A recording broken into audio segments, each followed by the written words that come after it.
Welcome to CryptoWise, a couple of wise guys talking crypto. Hello, CryptoWisers. Welcome back to the channel. My name is Milton, and I will be your captain for this video. In today's video, we're going to be talking DeFi, decentralized finance. I know that's just a catch-all phrase these days in crypto. It's kind of one of those hot button words that a ton of different projects are claiming to be DeFi, but today, I'm going to walk through the blue chip DeFi projects.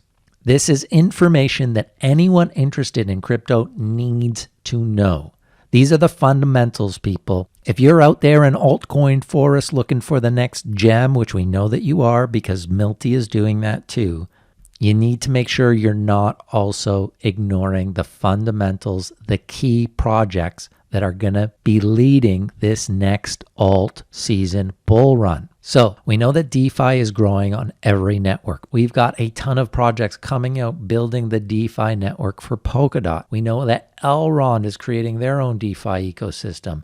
Cosmos, there's going to be a ton more of these projects coming out. But today we are focused on the Ethereum network, the main projects that have made DeFi what it is today, what made 2020 so exciting. And I am going to tell you my must-have DeFi tokens for this next bull run. So as always, CryptoWisers, buckle in, safety first, because this is going to be another exciting episode of CryptoWise. I got my inspiration for today's video from the Messari report. This report is so great. It's something they have put out at the end of the year for the last 4 years. It's an amazing recap of the last year in crypto, but this is not a short little article. This is 134 pages, but well worth the read. So much valuable information in here. And I'm going to be unpacking a little on their thoughts on DeFi because it aligns very much with my own thoughts, but there's so much more in here. I may unpack a little bit more of what they're talking about in future videos. I think it's that important. But if you are one of my hardcore CryptoWisers and you love doing your own research, as you should,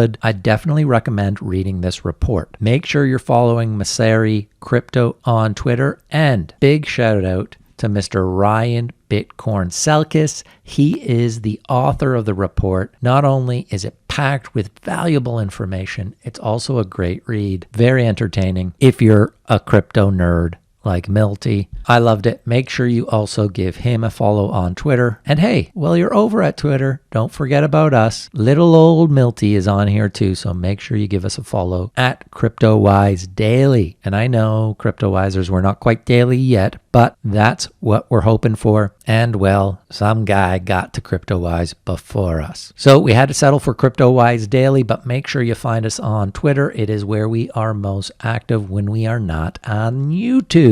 All right, let's start to unpack some of the awesome information in this crypto report. Okay, the main thing I wanted to do with this video is just give you all a sense of, well, what are the blue chip DeFi projects? And no, these are not the only DeFi projects I'm going to invest in. Look, as you know, Milty goes deep into the altcoin forest and he loves to find little gems everywhere. But you got to know the fundamentals. So all of crypto is a huge risk. If you want to mitigate that risk a little bit, in my opinion, I agree with Ryan for the most part when he identifies the DeFi projects that have the most traction so far, the biggest communities around them, the best tech, and therefore will probably lead the way this next bull run. Now, all of these are already big projects, but they clearly have way more growth potential to them. So let's see which projects Ryan identifies as his blue chippers. He says, shenanigans like these are one of the reasons you hear about DeFi blue chips.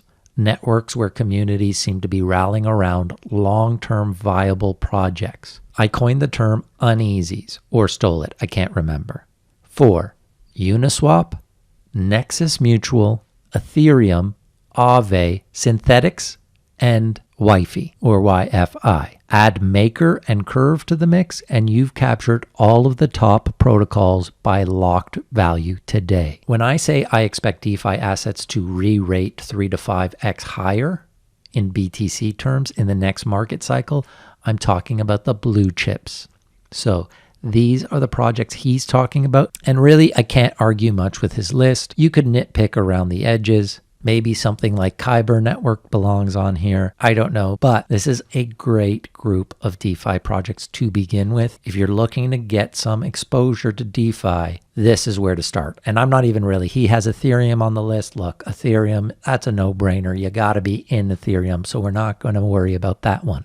But these other ones, this is where you start to get a piece of DeFi. And we'll have a very quick look at all of these. I'm not going to go as in depth as I normally do on my project videos. That would make this video way too long. But in the coming weeks, I might zero in on one or two of these to give you a much more detailed idea of what they are. So if one or two are particularly of interest to you that you don't know about yet, in the comments, let me know which ones would you want me to make a full video on. Now, Uniswap is probably the one we've talked most about on this channel. I'm sure most of you know about Uniswap by now. Another great resource that I'm sure you know about, but if you don't, it's DeFi Pulse. This gives you a sense of the liquidity that is locked into these projects. For a DeFi project to be valuable, you need people using it, and you need to know that people are putting liquidity in it so that people can access that liquidity. But it also shows that there's some level of trust. Uniswap is actually sitting at number 5 right now, which is much lower than it has been for most of the year, but it still has $1.44 billion in liquidity, which is incredible. It did recently lose a lot of its liquidity when it took away the farming of the Uni token. So for a couple of months after they launched the token in September, I think, or early October, you could farm for Uni if you had liquidity in 4 different pools.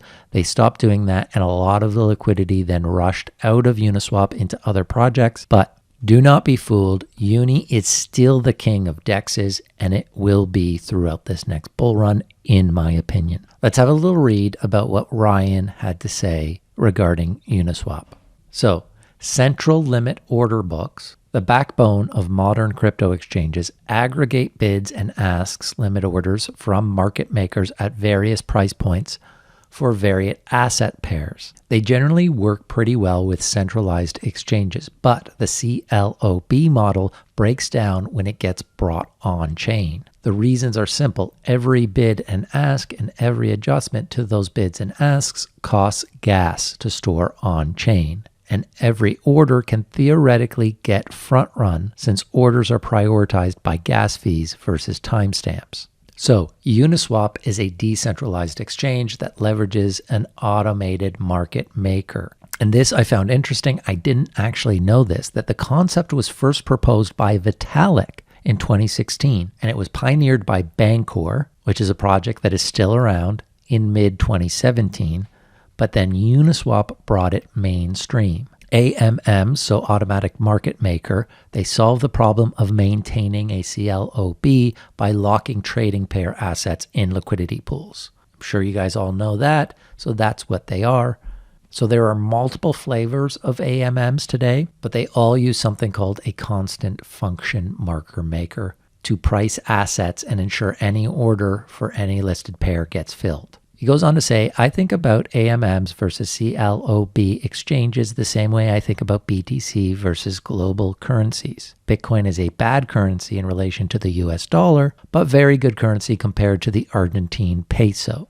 As Bitcoin strengthens and other currencies inflate, it rises up the currency leaderboard. Likewise, Uniswap is a bad exchange compared to Binance and Coinbase, but it's a very good exchange for long-tail assets and when compared to centralized exchanges outside of the top 50 by trading volumes. Soon, that will be the top 10 by volumes. He says most liquidity for most markets will flow through decentralized exchanges, and that Uniswap is likely to persist as a top 10 exchange. And I totally agree with him, which if you were a early CryptoWisers, you will remember that in my video 6 must-have crypto coins, I included Uni on that list because there's no doubt that DEXs are going to be the future, and that right now and for the foreseeable future, Uni is the king of DEXs. So that Uni coin with a market cap under $1 billion still is, in my opinion, undervalued. Okay, moving along. next blue chip DeFi project is Yearn.finance, and this is a whole ecosystem, otherwise known as Wi-Fi. Wi-Fi is definitely one of the biggest things to come out of crypto in 2020, and it was really hard to wrap your brain around what the heck this thing was when it came out. This thing was a brand new coin that you could only get from farming, and it went above $40,000 in September. I mean, it's dropped down to 26,000, a market cap at around 800 million. But what at first seemed like perhaps a scam, maybe just a quick fad, is clearly not that. The Yearn.finance ecosystem has a ton of value, and I think is going to be around for a long time. And if you don't know, Wi-Fi and Y Finance was created by Andre. Okay, we just call him Andre. He has joined the crypto people that you only need to use one name for. So there's Vitalik, and now there's Andre, and of course, Milty. Not just joking. Milty's not quite there yet, but maybe I will one day if you crypto wisers get me there. Anyway, what the heck is Wi-Fi? Man, we really need like a wealth front for DeFi, said a man named Andre. If you don't know what Wealthfront is, just have a quick little peek here at their website. Meet self-driving money, our vision for the future. We want to optimize your money across spending, savings, and investments, putting it all to work effortlessly. Ryan goes on to say, Yearn.finance takes the cake as the top DeFi protocol of the year. It brought together all of DeFi's unique Lego blocks and added some of its own. Yearn's predecessor, Yearn, started as an interest rate optimizer, and Andre used it to dynamically allocate his assets across various DeFi lending protocols according to the highest daily yield. As his products expanded, he began to bucket everything under the Yearn.finance brand and introduced a completely valueless, in quotes, because that's what Andre says about it, governance token called Wi-Fi to set the system parameters and capture a portion of the fees generated by the network's various smart vaults. Yearn now manages 450 plus million, and it provides liquidity to Uniswap, Curve, Balancer, Compound, Aave, and DYDX, and insurance pools on Nexus Mutual. Yearn is for the lazy. Get DeFi's yields and farmed rewards, but outsource the management for a performance fee. So essentially, to simplify it to its very, very simplest form, Andre has created different products that can go out and automatically find the best yield in crypto for you. So no wonder this became as popular as fast as it did. Andre is clearly a genius, someone you need to follow. Who the heck knows what he's going to come up with next, but you know he's going to stay at the forefront of what's happening in DeFi. Okay, the next thing we need to talk about, credit and flash loans. And we're talking about flash loans, we're really talking Aave as the leader in the space. Going back to our trusty old DeFi pulse, you can see Aave at number 4, a lending protocol, liquidity of almost $2 billion here on DeFi space, which is a little bit less than they have on their website, but either way, it's a whole lot of money. So what are we talking about here when we talk about Aave? Ryan says, one of the most interesting new DeFi primitives is the flash loan, where a user can borrow an asset, deploy the asset in a transaction, and then repay the loan as part of a single multi-step transaction. So flash loans can be used for arbitrage, collateral swaps, and self-liquidations, plus a myriad of potential future applications. Essentially, they make it possible to exploit inefficiencies with little to no working capital, which makes DeFi more liquid. Flash loans are basically a series of sequential database entries that execute only if all the entries can get processed in a single batch transaction, a block. Aave is not the only one to do this, but they are the initial originators of flash loans. The other great thing about this report, which is why it is a must read, a lot of great links to explainer videos. So if you're not really following what I'm saying, or you really want more information, they're there for you. But as always, reach out to Milty. Let me know what you guys need. Let me know what other videos you want me to make. I'm happy to make them for you too. So Aave issued 25 million in loans through the first 6 months of 2020 and then 500 million in Q3. Then they did another 500 million in October and November. So clearly there is a huge market for this and it is growing fast. And Aave is at the forefront of it.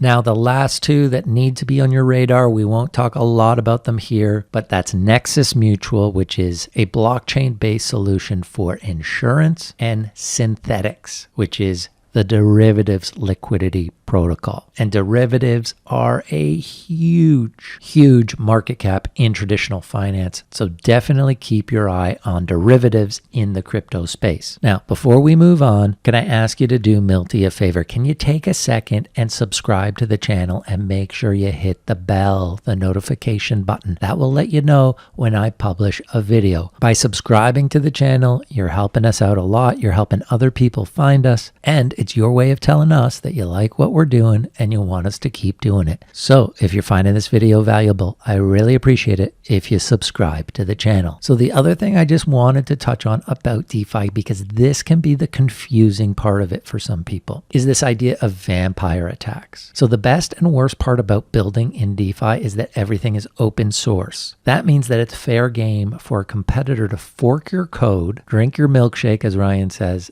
and laugh at you while they do it. So a perfect example of this is something like Uniswap. This is where farming and DeFi got a little bit crazy this year and all these other projects popped up, and it can get confusing. You're like, well, what the heck? I thought it was Uniswap, now it's Uniswap, and now there's all kinds of swap. Well, in the case of Uniswap, okay, it launched. It was a shameless fork of Uniswap. Basically, they just said, we'll give you more rewards. And so they try to get the liquidity from Uniswap to their platform. The same thing happened to Curve when someone forked them and created Swerve. So you really got to keep on top of these things with DeFi because it's going to be ever changing. There's always going to be these new projects coming at you.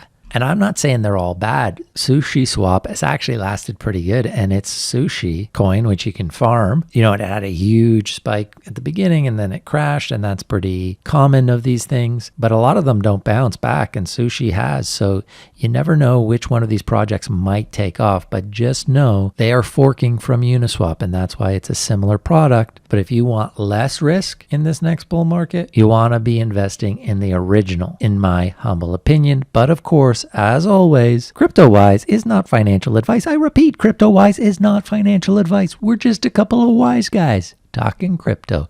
Do your own research. You do you, as always. But that's why I wanted to make this video and let you guys know these are the fundamental DeFi projects. So when you hear DeFi, DeFi, DeFi, DeFi in the next months and years, most of what is being created is some sort of copycat or adjustment to one of these core projects or blue chip projects, or as Ryan calls them, uneasies. Well, that's all I really wanted to go through in today's video. I hope you found it valuable. Now, if you're someone who's thinking, Milty, good point. I'd like to have a piece of these projects, but you don't want to have to buy each individual project. In the coming weeks, I'm going to be putting out a video for how you can invest in a basket of these blue chip DeFi products and earn pretty great yield on that basket. So stay tuned for that. I also wanted to let all you CryptoWisers know we do actually have a website. It's CryptoWise.com. We're in the process of figuring out exactly what we want to do with it. We are thinking of creating a newsletter for the channel. So if you are interested, please come to the website and sign up, because then that will let us know that they would be interested in this. And as soon as we have enough interest, we can start doing a newsletter. But if there's no interest in it, then we won't waste our time. All right, CryptoWisers, I really appreciate you taking the time to watch this video. As always, let me know what you thought in the comments. I love talking crypto with you CryptoWisers, so don't be shy, say hello. And until next time, I'm Milton saying over and